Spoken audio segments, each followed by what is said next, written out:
Now I'll tell you a little bit about the corals. The first interesting fact is the coral is actually an animal, not a plant, which really spins people out because they look so cosmic.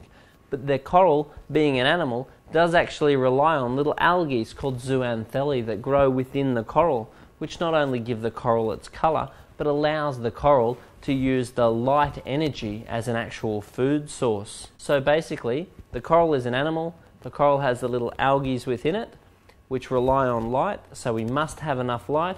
We also must have enough water flow to wash away the waste from the coral and also to bring new nutrients to the coral itself. A coral is a sensile organism, which means it can't actually move. So wherever you position the coral in the aquarium is where it's pretty much going to stay. On the other hand, there's also fungi, which look just like a coral and excrete calcium carbonate bases, but they can move along the bottom. There's also anemones, which look similar to fungi, and the anemones have got a soft foot and they don't excrete the calcium carbonate base, and they can move anywhere they want around the aquarium, including up the walls and the sides of the aquarium. But the anemones are not corals. There's also starfish and urchins and cucumbers and all these other things that you can put into your reef aquarium, which are beside the coral themselves.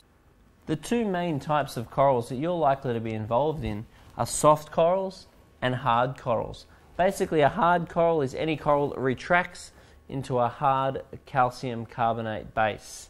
On the other hand, a soft coral will either contract or droop over, but into itself, not into a hard calcium carbonate base. So when a soft coral dies, nothing is basically left in that particular spot.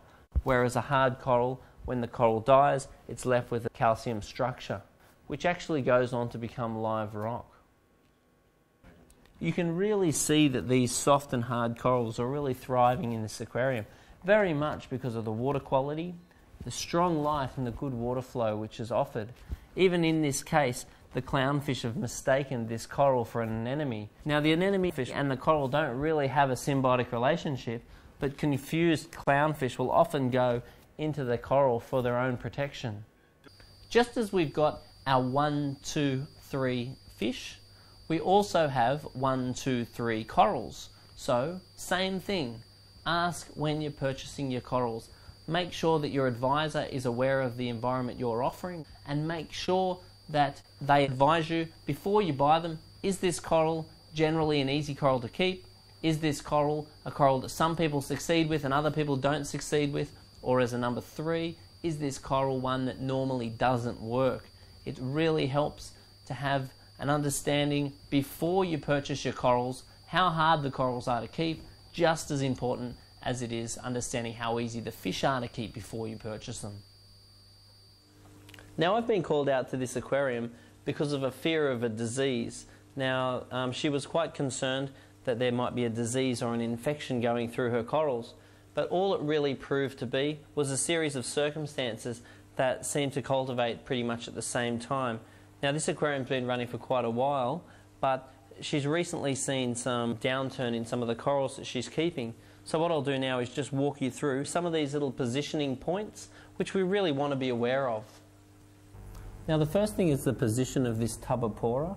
Now with all of these really porous corals that have got a very porous structure to them, it's really important they don't build up with sediment, because you will find that when they build up with sediment that they tend to gather denitrifying bacteria within them, which can slowly release hydrogen sulfide, which the corals obviously don't appreciate.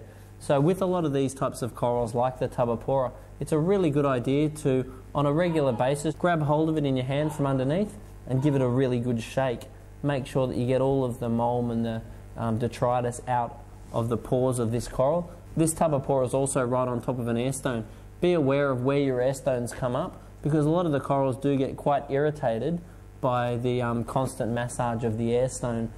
Now in the far corner over here, we've got a Duncanops somnius, which has obviously fallen off the top of the reef. Now this is a very regular occurrence with a reef aquarium, especially if you've got large fish.